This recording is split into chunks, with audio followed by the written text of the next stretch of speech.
ഇറാനിൽ അമേരിക്കയുടെ പിന്തുണയോടെ ഇസ്രയേൽ അതിക്രമം നടത്തുന്നുവെന്ന മുഖ്യമന്ത്രി പിണറായി വിജയൻ. യുദ്ധ സാഹചര്യത്താൽ പ്രവാസികൾ ഉത്കണ്ഠയിലാണ് കഴിയുന്നതെന്ന മുഖ്യമന്ത്രി. മോദിയും നെതന്യാഹുവും ഇരട്ടപ്പറ്റ സഹോദരങ്ങൾ. രാജ്യങ്ങൾ തമ്മിൽ മര്യാദ പാലിക്കണമെന്ന് അദ്ദേഹം പറഞ്ഞു. നവീകരിച്ച CPM പാലക്കാട് ജില്ലാ കമ്മിറ്റി ഓഫീസ് ഉദ്ഘാടനം ചെയ്ത് സംസാരിക്കുകയായിരുന്നു പിണറായി വിജയൻ. പശ്ചിമേഷ്യയിലെ യുദ്ധ സാഹചര്യത്തിൽ മലയാളികളായ പ്രവാസികളെല്ലാം തീതിന്ന് കഴിയുന്ന അവസ്ഥയിലാണുള്ളത്. സംഘർഷത്തിന് നേതൃത്വം നൽകുന്നത് അമേരിക്കയും ഇസ്രയേലുമാണ്. വന്യമൃഗനീതിയാണ് ഇവർ നടപ്പാക്കുന്നത്. കയ്യൂക്കുള്ളവൻ കാര്യക്കാരനാകുന്നു. ഇറാൻ വലിയ ചരിത്രമുള്ള രാജ്യമാണ്. എണ്ണയും പ്രകൃതിവാതകവും കൈക്കലാക്കുകയാണ് അമേരിക്കൻ താൽപര്യം. ഒരു പ്രകോപനവുമില്ലാതെ ആക്രമിക്കുന്നത് രാജ്യാന്തര മര്യാദകൾക്ക് ചേർന്നതല്ല. ഒരു രാജ്യത്തിന്റെ പരമോന്നത നേതാവിനെ കൊലപ്പെടുത്തിയതിന് യാതൊരു ന്യായീകരണവുമില്ല. ഏറ്റവും കൂടുതൽ ആണവായുധങ്ങളുള്ളത് അമേരിക്കയുടെ കയ്യിലാണെന്നും പിണറായി പറഞ്ഞു. ആക്രമണത്തിന് നേതൃത്വം കൊടുക്കുന്ന നെതന്യാഹുവിനെ കെട്ടിപ്പിടിക്കുന്ന മോദിയെയാണ് കാണുന്നത്. ആക്രമണത്തെ അപലപിക്കാത്തത് അതുകൊണ്ടാണ്. RSSന് അഭിമാനമായിരിക്കും. ഇത് രാജ്യത്തിന് അപമാനമാണ്. ഈ സമീപനം നമ്മുടെ നാടിന് ഭൂഷണമല്ലെന്ന് പിണറായി കുറ്റപ്പെടുത്തി.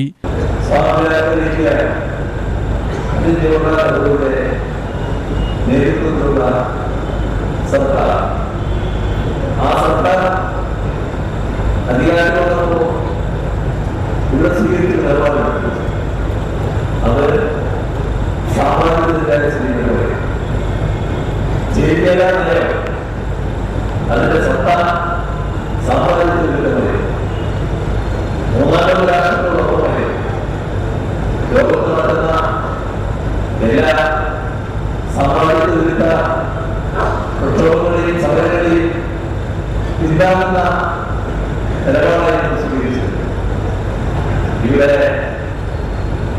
ആ പാരമ്പര്യം പിന്നീട് കോൺഗ്രസിനെ കടന്നു പിടിച്ചുകൊണ്ടുപോകുന്നവരെ മാറ്റം.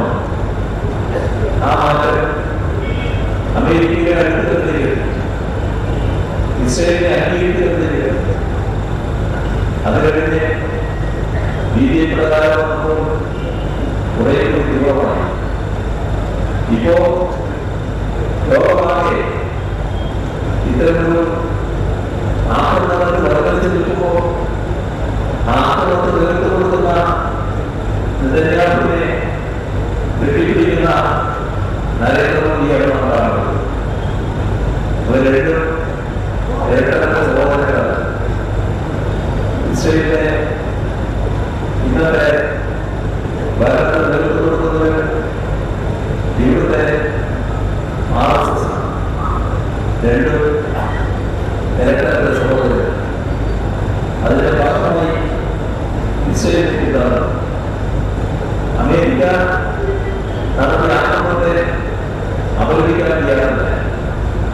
പരമ്പരാഗതമായി നമ്മുടെ രാഷ്ട്രവും ഇറാനും തമ്മിൽ വലിയ തോതിലുള്ള ബന്ധത്തിലാണ്.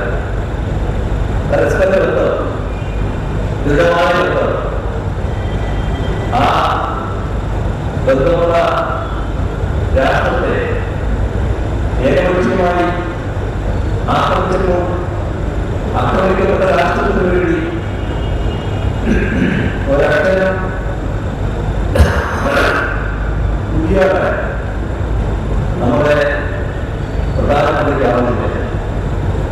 നമ്മുടെ രാജ്യം തീർത്തും മൗനമായി. ഉദ്ഘാടന ചടങ്ങിൽ ജില്ലാ സെക്രട്ടറി EN സുരേഷ് ബാബു അധ്യക്ഷത വഹിച്ചു. K രാധാകൃഷ്ണൻ MP, AK ബാലൻ, മന്ത്രി MP രാജേഷ്, കേന്ദ്ര കമ്മിറ്റി അംഗം KS Saleekha, NN Krishnadas, TK Naushad, MR Murali തുടങ്ങിയവർ പങ്കെടുത്തു. UTV news, Palakkad.